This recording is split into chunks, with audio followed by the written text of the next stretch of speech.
Desde o início da guerra na Ucrânia, o mundo foi inundado por imagens chocantes, narrativas emocionais e manchetes bombásticas. Mas o que realmente aconteceu por trás das câmeras? Será que a imprensa ocidental nos mostrou a verdade ou fomos manipulados por uma guerra de informações tão complexa quanto o próprio conflito? Neste vídeo, vamos desvendar como a mídia ocidental moldou a percepção pública, omitiu fatos cruciais e criou uma narrativa que pode ter distorcido a realidade da guerra. Prepare-se para uma análise profunda sobre estratégia, geopolítica e o poder da informação. Olá, combatentes do canal Arte da Guerra. No vídeo de hoje, nós vamos entender como a imprensa fez a cabeça e tornou igual a narrativa de esquerda e de direita com relação à guerra na Ucrânia. A gente vê tanto a direita e a esquerda demonizando a Rússia, né? E enaltecendo aí o imperialismo que apoiou aí, né, através da OTAN e da União Europeia, os ucranianos. Fizeram uma salada russo-ucraniana com os fatos, mas o fato, né, uma coisa que não dá para tirar, é que tanto a esquerda quanto a direita no Brasil veem a guerra da mesma forma, elas convergiram para isso, o que é muito complicado, efetivamente, né? Mas vamos ver, dar uma olhada nos fatos, aí depois eu vou fazer alguns comentários bastante interessantes para vocês. Acompanhem conosco.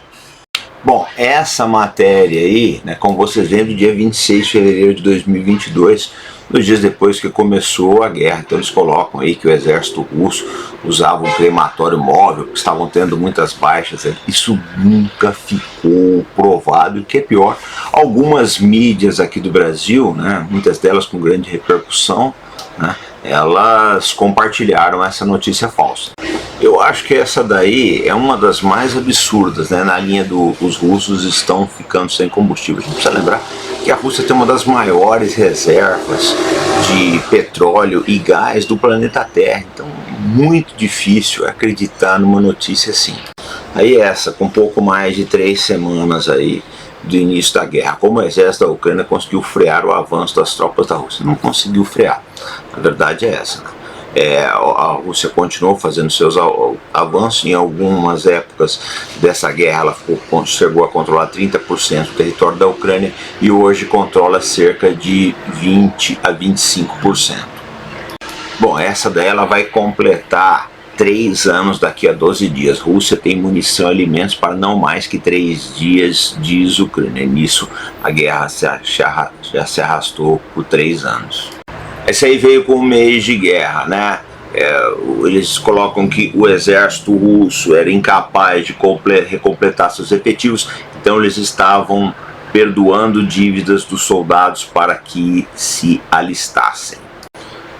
E tem essa aqui também de abril de 2022, né, que o moral da tropa está enfraquecida, né, a Rússia logo vai ficar exausta aí, devido ao enfraquecimento das suas capacidades militares, etc. Isso de abril de 2022, vão completar 3 anos. Essa aqui deve ter sido uma brincadeira de 1º de abril, só pode, né, ataque de abelhas mata 3 soldados russos e fere outros 25, como se a abelha fosse patriota, a abelha tivesse se alistado no exército, assim, enfim, essa foi uma das mais ridículas dentre todas aí as lorotas que a imprensa colocou, mas tem mais.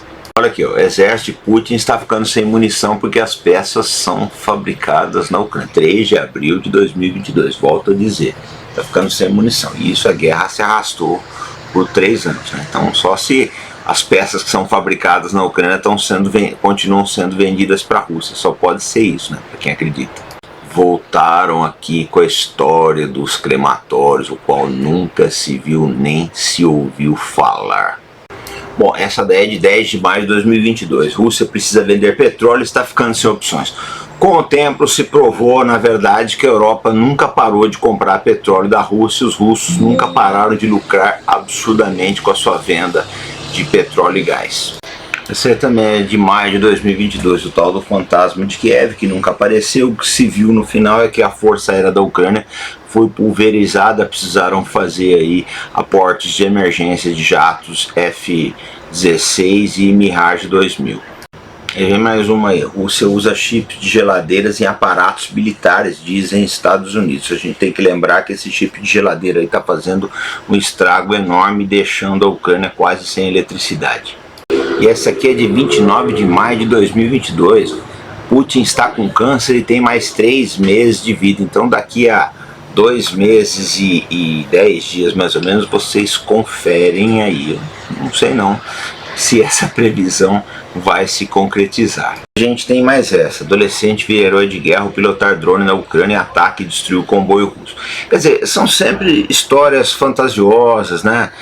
De heroísmo, ou assim, umas histórias que evocam, assim, mexe com a fantasia das pessoas. Abelhas, fantasmas, um adolescente milagroso, umas coisas meio complicadas, fica difícil acreditar nisso tudo. Aí finalmente, em 10 de junho de 2022, começa a aparecer a verdade, né? A Ucrânia admite que estava ficando sem munição. Se não fosse o socorro da OTAN, principalmente dos Estados Unidos, a Ucrânia já teria perdido essa guerra. Mas não obstante a debacle, eles continuam com as mentiras, né? Olha essa daí: cabra ucraniana explode granada e fere 40 militares russos. Quer dizer, uma cabra patriótica, né? Como as abelhas aí, deve ser do mesmo regimento das abelhas assassinas. E aí a gente começa a ver o resultado disso, né? Brasileiros morrendo que acreditaram nessa história. Quando essa matéria foi publicada, era o 3º brasileiro. Agora eu acredito que esse número já tenha passado de 2 dezenas. Gente que foi iludido nessa história toda, acreditou, né? Que seria uma coisa fácil, né? Você voltaria dali como herói e encontra-se sepultado agora aí, né? No terreno fértil da Ucrânia.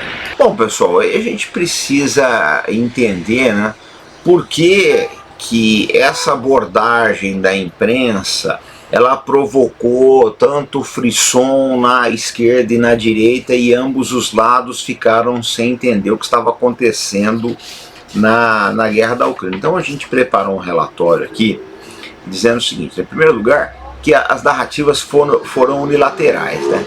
Então, o que acontece? A maior parte dos veículos de comunicação do Ocidente ficaram com uma narrativa predominantemente pró-Ucrânia, né? Eles não se aprofundaram, né? Entraram no contexto histórico, nas motivações russas, né? Na história comum que os dois países têm. Então, o público só viu um lado. É natural que tivessem tomado aí um partido, né, daquilo que eles conheciam efetivamente. Isso é perfeitamente inteligível. Bom, como eu mostrei também, muitas informações não verificadas e exageradas foram divulgadas como se fossem fatos, né? Não houve nenhum filtro disso. Aliás, o que se deixou de lado logo no começo da guerra é qualquer filtro aí, né, que não fosse pró-Ucrânia. Então eles inflavam as vitórias da Ucrânia, né, e engrandeciam as derrotas da Rússia, quando a coisa não era exatamente assim. Outra coisa também é que a imprensa destacou eventos, né? Por exemplo, aquele caso de Bucha, lá porque a Rússia é isso, a Rússia é aquilo, etc. Depois se comprovou que não tinha nada disso aí. E eles esquecem que a Ucrânia usou escudos humanos, esquecem que havia ultranacionalistas nas forças armadas ucranianas, né? E se constituíam unidades independentes, inclusive muito bem armadas e preparadas aí. E essas unidades aí de ultranacionalistas, diga-se, leia-se nazistas, né? Elas são responsáveis por algumas atrocidades durante essa guerra. E também houve uma polarização muito grande, um sensacionalismo. Então se coloca como se a Rússia fosse o mal absoluto, a Ucrânia é inocente. A gente precisa lembrar que os ucranianos cometeram massacres contra os poloneses na Segunda Guerra Mundial e muitos ucranianos colaboraram abertamente com as forças de ocupação nazista na União Soviética nos anos da Segunda Guerra Mundial. E outra coisa também é que eles sempre usavam fontes tendenciosas. Então as fontes tendenciosas recebiam apoio, recebiam subvenções, né? Recebiam espaço para falar. Então foi se criando toda essa narrativa, toda essa história agora, e é muito difícil desfazer isso na cabeça das pessoas. E outra coisa também é que a imprensa ela nunca tocou nos efeitos colaterais negativos, né? Principalmente com relação aos seus próprios patrões, por exemplo. Eles não abordam a crise energética da Europa, a subida dos alimentos em diversos países aí. Eles passaram em branco por essas questões, e essas questões são decorrentes da maneira que foram implantadas principalmente as sanções contra a Rússia. E outro fato importante, lógico, é a censura. Eu converso com muitos europeus e eles ficam admirados de ver a liberdade que a gente tem no Brasil. A gente tem acesso a mídias dos dois lados, ao passo que na Europa, por exemplo, as mídias russas são censuradas. Bom, mas vamos continuar acompanhando e vamos dar uma olhada em mais alguns absurdos que foram publicados pela imprensa nesses anos de guerra. Aqui nós temos alguns recortes de mídias em inglês do arquivo do Dr. Rodolfo Laterza, todas falando a mesma coisa, né? Que a Rússia estava falhando, que as tropas estavam numa situação bastante complicada, né? Que o exército russo estava se desmilinguindo, né? E que as incursões da Ucrânia poderiam mudar a guerra. Eles sempre exageram aí os feitos das forças armadas ucranianas. Eu coloquei tudo isso para vocês verem que não é só na mídia brasileira, se bem que, no geral, as mídias brasileiras só fazem tradução. Uma parte, né, dos articulistas brasileiros traduz o que tem na mídia estrangeira aí, ou baseia as suas opiniões aí naquilo que ele leu nas mídias estrangeiras, né? Não tem nenhum filtro aí, nenhum senso crítico com relação àquilo que está lendo. Eu chamo a atenção para as baixas exageradas, né? Aí se coloca que a Rússia perdeu metade dos seus tanques, 900 soldados por dia, né? 1000 dias a Rússia já teria perdido então 900 mil soldados, o que é totalmente impraticável se a gente for ver aí. E essas ondas de soldados também, estratégia zumbi, uma besteira maior que a outra. Perda de 20% dos caças supersônicos, né? 120 mil soldados mortos contra 50 mil a mais da Ucrânia. E a gente vê a Ucrânia com aquela situação, né, difícil de convocar tropas. Agora, a Rússia, eles terem colocado que a Rússia perdeu 90% dos seus soldados, é um negócio assim, é um completo absurdo. Mas vocês veem que essa cobertura ela é uniforme em todo o Ocidente, não foi apenas só no Brasil. E eu lembro, né, o Brasil ele copia, efetivamente, uma parte aí.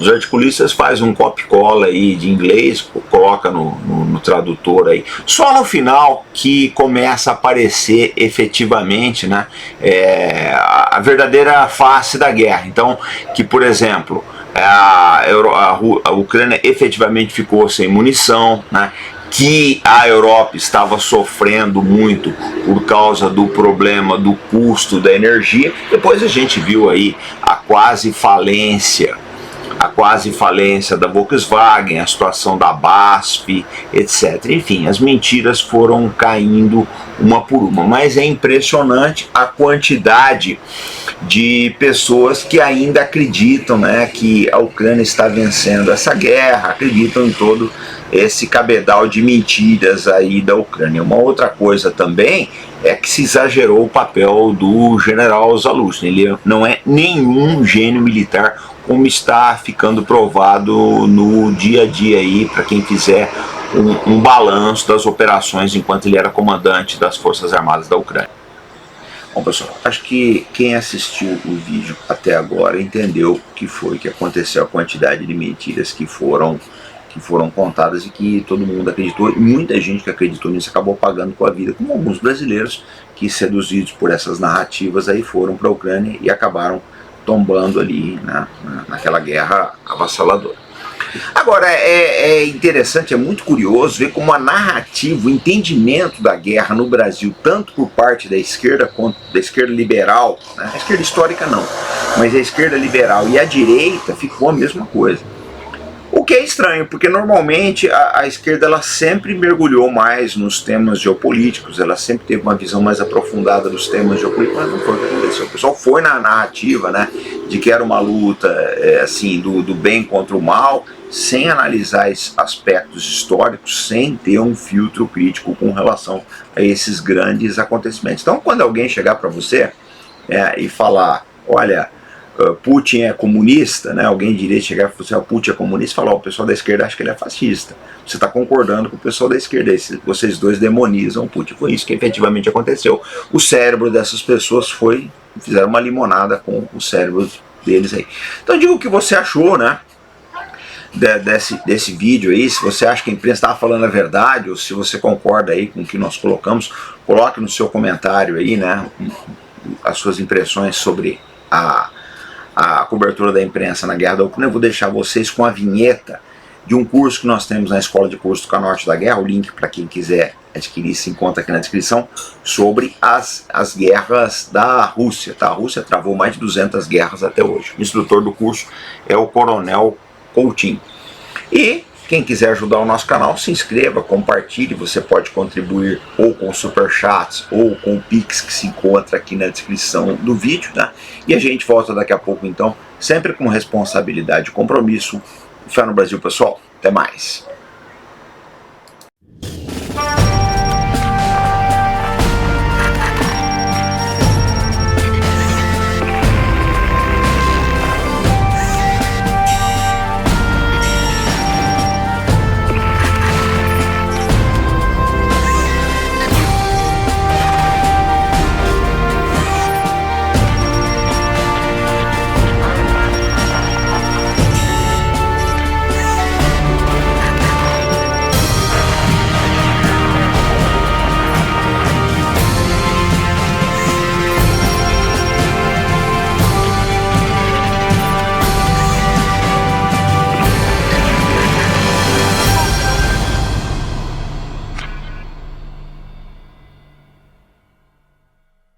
Bom, pessoal, eu vou deixar aqui no link da descrição deste vídeo toda a nossa linha de livros sobre a Ucrânia que tem na Amazon. Tá?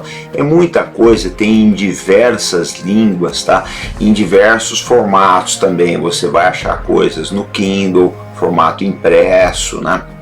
E o que acontece? A Amazon, ela entrega muito rapidamente, principalmente para quem mora aqui na capital, em São Paulo. Ela aceita também boleto, cartão de crédito, parcela, etc. E eu lembro, todas as vezes que vocês compram livros e outros itens na Amazon, vocês estão ajudando o canal Arte da Guerra.